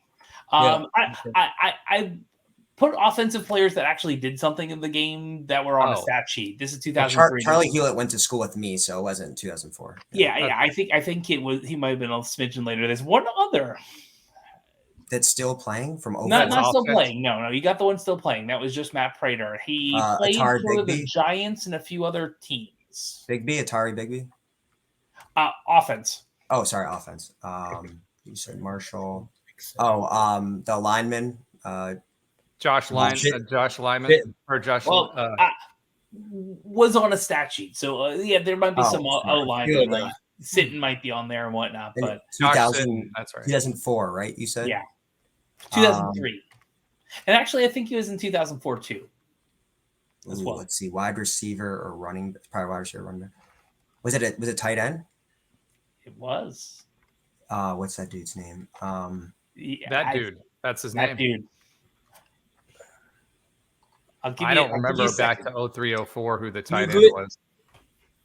Do you have a hint? Tight end. I remember. Tight end. He was he in the Giants also? Played for the Giants. Also played for the Rams. You're going to have to go initials at this point. I do know who you're talking about. I can't remember. DJ. Okay, we're getting beyond it. Darren Johnson. Darcy Johnson. Oh, Darcy. Yeah, Darcy Johnson. Four of just on the stat sheets. When you get 20 years old, you don't get all the data as easily, especially on an ESPN and whatnot. Hey, but listen.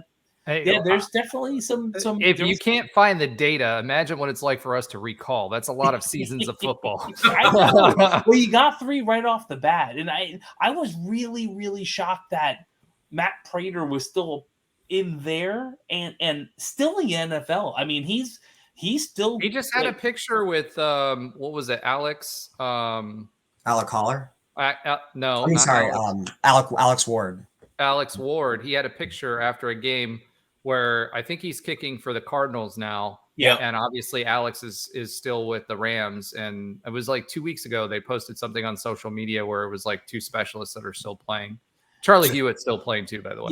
Yeah. But I was a little floored. Like, it played in 2000, played 20 years ago and still in the NFL now. That's a high school freshman. It's kickers and specialists, but still, that's amazing. And Brandon Marshall, I think his last game was 2018, so he's not that far away from playing either.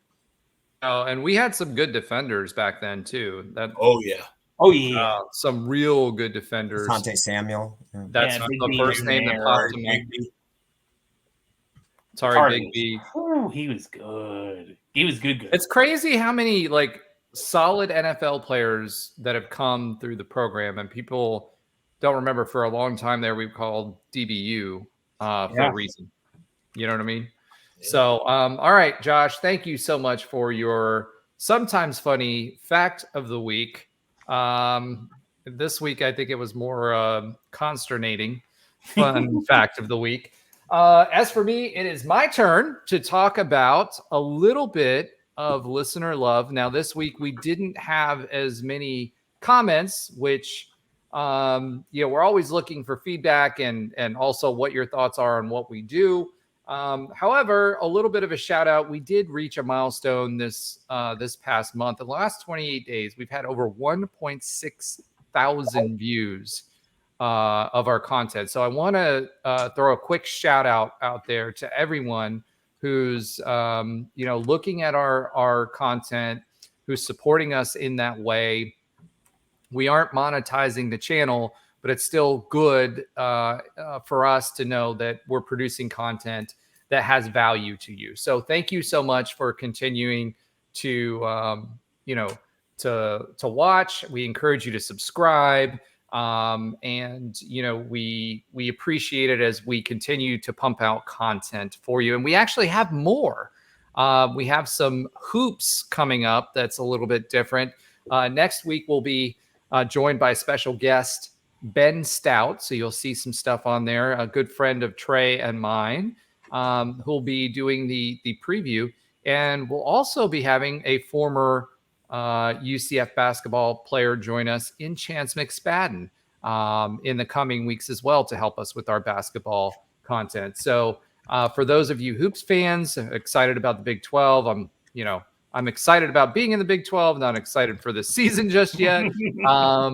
However, we're excited to have both of those UCF luminaries from the basketball side of things come and join us. So with all of that said, we don't on the show notes, and I'm going to put Alan on the spot here. Do you have the Big 12 recap for us this week?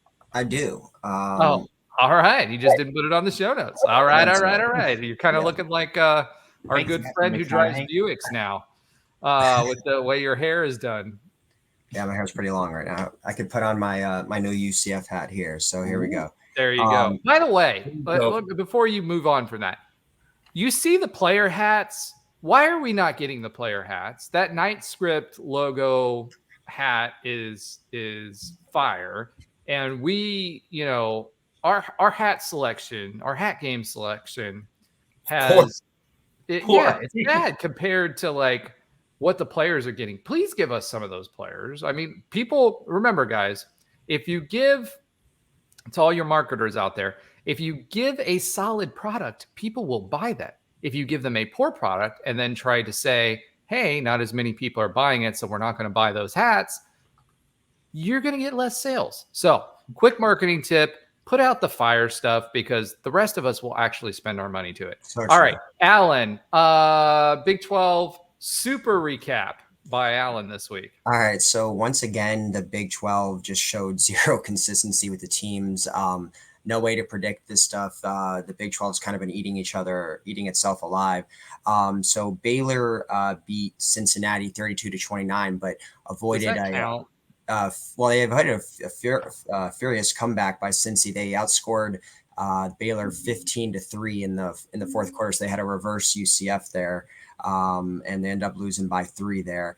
Then Oklahoma State beat our next week opponent, West Virginia, this week's opponent, 48-34. So had a pretty high scoring affair. And Oklahoma State continues to kind of turn around their season. They started off really poor, but they're now third place in the conference and are 3-1 inside the conference, 5-2 overall. Then Texas was kind of in a wider game with Houston, just like we were with Oklahoma. They had to pull away there at the end. They beat Houston 31-24. So Houston almost got them. And then BYU continues to be the best of the new 4, at least record-wise. They beat a future opponent of ours, Texas Tech, 27-14. And BYU now is 5-2 and 2-2 in the conference. So they're definitely off to the best start of the new teams. And then Kansas State beat TCU 41-3. So they absolutely rocked TCU. So some of our recent opponents getting some wins, some of our recent opponents getting losses. But yeah, Oklahoma remains the only undefeated team left in the conference and has the inside track to obviously play in the conference championship. Yeah, Cincinnati they are actually in last place now. So, Yay, we're not the last place. So we're the last Washington's the runner-up. only two without a win in the conference. Yes. Yep. So that will be an interesting game. I feel like they're a wild card that I think their QB's too all over the place for them to win consistently. Yeah, it's Emory Jones. We beat him with Florida. So Yeah. Yep. So you have that. I think OSU showed that they have a dominant running back that we're going to have to stop in the future. Texas Tech was on their third string quarterback this week again. So hope and knowing by the time we get them, they'll probably be on their first string quarterback again. And you know how that goes with UCF luck. But to your point, the Big 12 is always the conference that's wide open. TCU has been playing really, really poorly this year. Too bad we missed them. And Baylor, I guess we started their resurgence. So trying to save Dave Aranda, who I secretly think is a Vulcan, his job. So Oklahoma State and Baylor, besides Oklahoma, might be the hottest teams in the conference. They've won 3 straight, both of them. So, Oklahoma State's not going to be an easy one. Well, and part of that was they kept their team. We were expecting half of their team to transfer because of the NIL controversy. So, all right, moving on. Let's go to our Pick Your Poison score prediction before we finish off with UCF Sports. So, Alan, what are your keys to the game, and what is your I guess we should go over last week's scores. So so start with that. Well, Roger, you were the only one to pick UCF. I'm sorry, no. Roger and Trey, you both picked UCF to win. Trey was definitely the closest. He had UCF 23, Oklahoma 21. So it was a 2-point game, but it was obviously reverse, and the score was a little bit higher. Josh had the 52-31 Oklahoma. I had 39-21 Oklahoma, and Roger had 38-32 with UCF. So none of us were, I guess, quite correct, although me and Josh had the right winner. But I think Trey there probably was the closest by margin of score with the 2-point margin there. Yeah, it's pretty close between Trey and I. I just had the opposite direction. We gotta get some rules on this for next season. Just to, all I know is like Trey and I are definitely not at the bottom, so one of you guys are buying steak. I'm just saying. How do you determine that by point total? Like what? That's exactly right because we've gotten every how single. We're determining it. It's just that it is what it is. I mean, what we do is. I still owe steak from last week. Yes, you do. No, you don't. No, you don't. You don't. Did you? No, I didn't.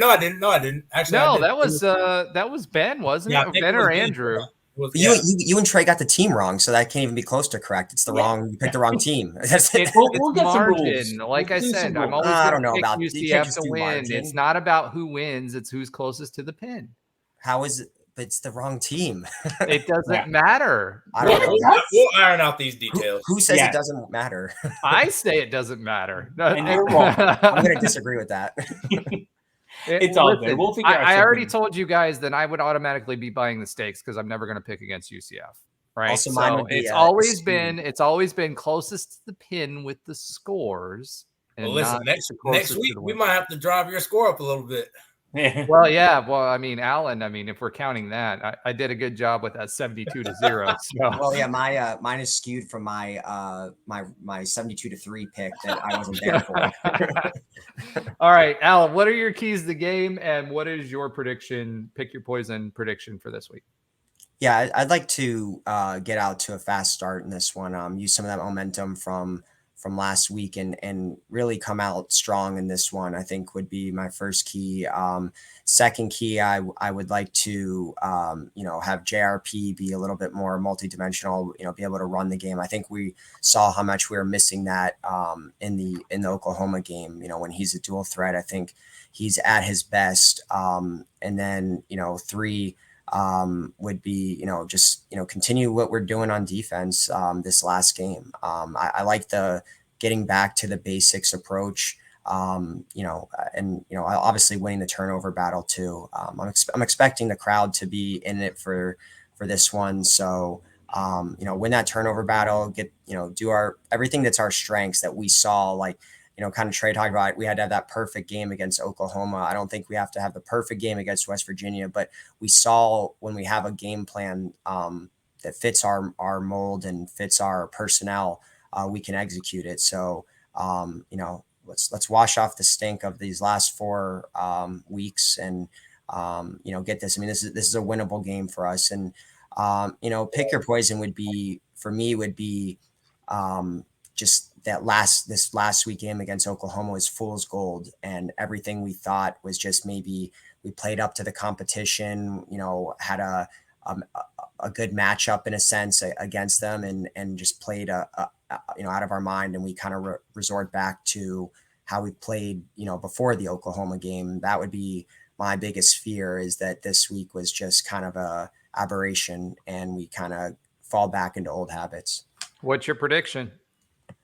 My prediction, and I'm hopefully going to get it right this time here, is 84-3. No. I was going to actually say that until you actually said it yourself. So, all right, you heard it here, folks. 84-3 by Alan for next week. He's definitely buying steak for the rest of us. 34-27 UCF. All right. That's solid. All right, Josh, let's go ahead and throw you in the hot seat next. What do you think? All right, so my musical keys for this week are going to also be from a famous musician from West Virginia. Who do you think that is?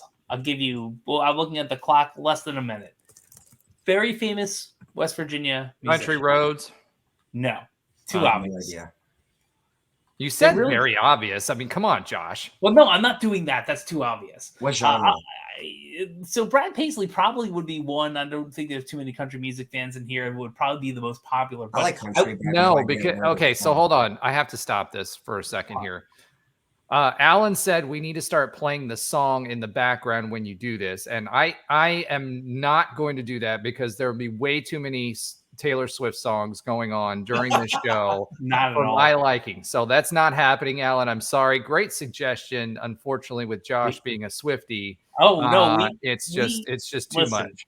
Yeah, I'm a Swiftie. You want to know whose musical guest keys are today?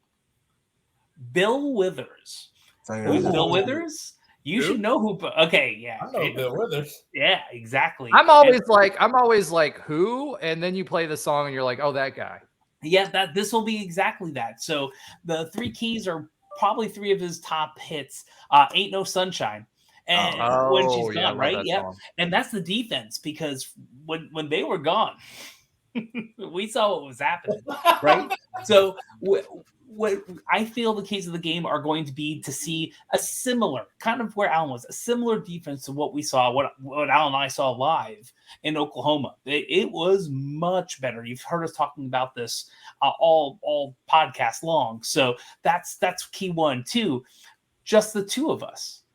You've heard that song too. I know all these songs. Oh wow, Bill Withers is the man. I'm not even going to Kissing My Love, which was sampled by 195 hip hop artists. So just the 2 of us. We were actually talking about this earlier, and I do these keys before the game. I actually think this could be the breakout game for Javon Baker and Kobe Hudson. I really think they are going to be 2 key pieces to this, because I feel like this is going to be a little wider of a game than Alan does. And obviously the most popular song that you might know, Lean on Me.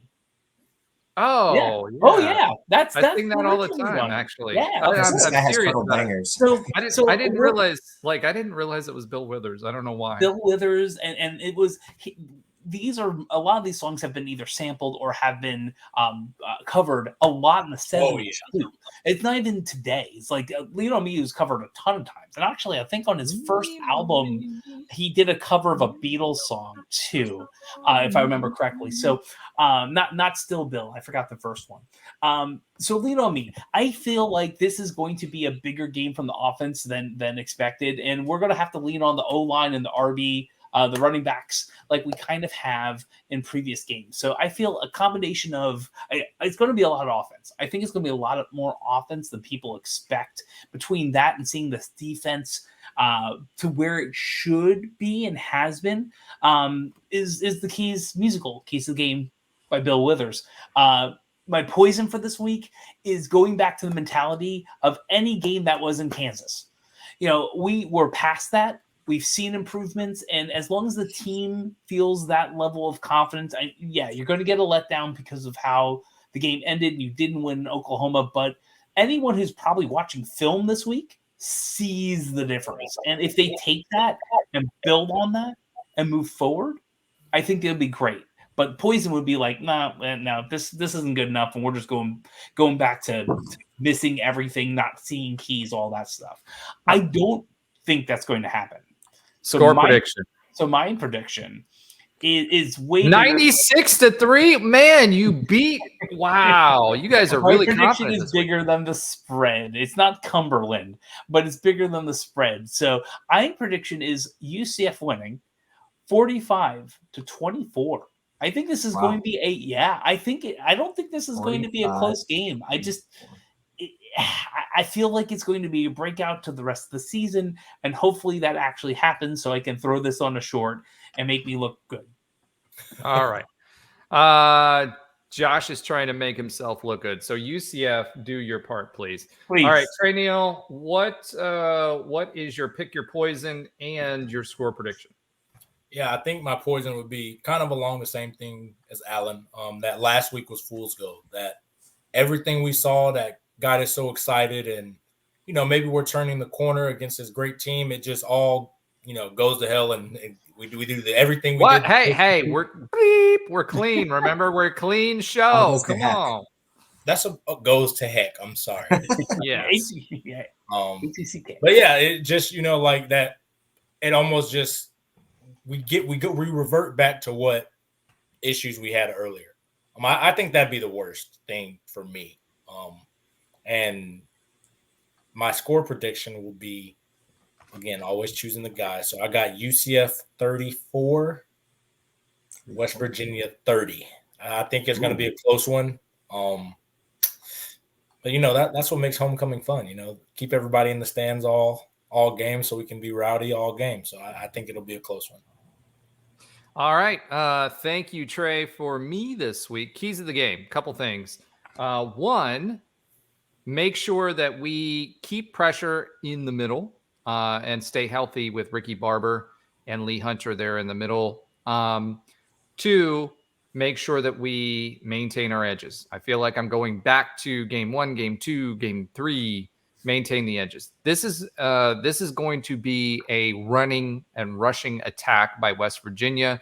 We should be able to stack the box. They do have a pass catching tight end that can help in relief, but to me, the danger is not containing their quarterback. He went off for 100 yards last game. We can't give up 100 yards to a quarterback next game. So considering he's a 50% passer, only has 8 passing touchdowns this season, I feel like we can contain him with our secondary. So make sure that you're overloading the box, make him feel the pain, stop him from running. Don't overrun your fits, and make sure that we're containing the edges. If we can do that, I have confidence in our defensive tackles in the middle to stop that from happening. I'm just afraid that our running backs don't scrape properly. My poison this week is our running backs don't scrape properly. We get the delayed quarterback runs, and he goes off for chunk yardage to keep third downs going. So that's my poison for this week, my keys to the game, and my score prediction. I'm going to go for this week. I'm going to go less than Josh, but more than Trey and Alan. I'm going to say 42, especially because they wilt in the fourth quarter, to 32. 42 to what?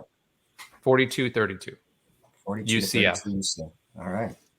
We got our So that's scores. my score predictions for this week. With that, let's go ahead and go to some other great news and talk about UCF athletics. Josh, you are on the hot seat. Tell us a little bit about what happened with UCF Sports. Well, it's been a very good week for one specific sport. The UCF men's soccer team is now number 1 in the nation. The first UCF athletic team to be number 1 in the nation. They beat Coastal Carolina 5-0. That's a lot. And they also beat South Carolina on the road 3-2. Georgia State is up next. I believe we have 2 left before we get to the conference tournament, and we're getting 7 out of 8 of first place votes. So this is pretty big. We jumped over West Virginia, team we're playing football. Which, by the way, is number 2. Yes, and Marshall, which is 6, and they're all conference mates. And I was just reading, I think we've played 4 or 5 teams in the top 25 and beat all but Marshall, or at least beat or tied all but Marshall. Yeah, because West Virginia we tied. Yeah. So the men's soccer team doing great. Women's soccer team, they had a tough challenge. They went over to Provo and played BYU down 1-0 about 3 minutes into the game against the number 7 team in the nation. They came back and just couldn't get the equalizer at the end. They lost 3-2 to BYU in Utah. They earned the 6th seed for the Big 12 Conference Tournament. They have no more regular season games left. They're going to face number 3 seed TCU in the conference tournament. So we talked about this last week that our women's volleyball team is really good, but we're getting deeper and deeper into really tough games and competition. And unfortunately, the women's volleyball team lost back-to-back to number 21 Baylor. We were ranked 24, I believe, at the time. We're playing TCU next, and the teams are going to get tougher, which is good because when we eventually get some more wins, we'll continue to keep our ranked ways. So that is the quick update on other UCF sports. There was also a black and gold game, I believe, with the baseball team, but I don't know if we're getting that deep into all the other things happening in UCF athletics. Yeah, black and gold World Series. Sorry about that, folks. That was a sneeze. Trey Neal told us, and I did manage to mute it fast enough. Nice. Trey Neal, that was not an awkward pause. That was an awkward sneeze. So Trey Neal informed us that he did not say the HE double hockey sticks word earlier. He said Gale, which I don't believe. So we'll have to go back and bleep it to keep it a clean show. However, great week of UCF sports. I feel great about where we're coming from with the football program. As a reminder, make sure you like and subscribe our channels, whether you're consuming it as a podcast through Apple, Spreaker, or any of the other Spotify, any of the major podcast channels. Also, make sure you comment. We appreciate it. We take that feedback to make our show better. And next week, as a reminder, we will have Ben Stout joining the show, UCF's very own 7-footer. He's not quite as tall as Taco Fall. However, he does make me feel really small. So I spent a lot of time with him, and he makes me feel really small. He does have to duck into normal size doorways. And he can drink a ton of beer because he's got a very big body without feeling it. So, make sure you welcome him with open arms. We spent a lot of time with him on Nightline and the radio show. Trey knows him very well, and he knows basketball. He's been on ESPN, called games on ESPN multiple times. He's very knowledgeable about the game, and just a great person overall. So I'm looking forward to that. I will not be here next week because I do have a work obligation. So I will be winning. I will be putting my own estimate out there for our game against Cincinnati, which is we're going to win that game 155-3. Yeah, we're going to keep that 3, consistent through all of these. 223-3. You have to be better than no. We're saving better for you. Okay. So, however, that being said, I will enjoy being a spectator. I want to thank the guys for making this a great show, and thank the viewers and the listeners for making it worthwhile. So with that being said, remember to like and subscribe, and go Knights. Charge. John, baby. I have nothing for the end this time. I don't know why. It's fast.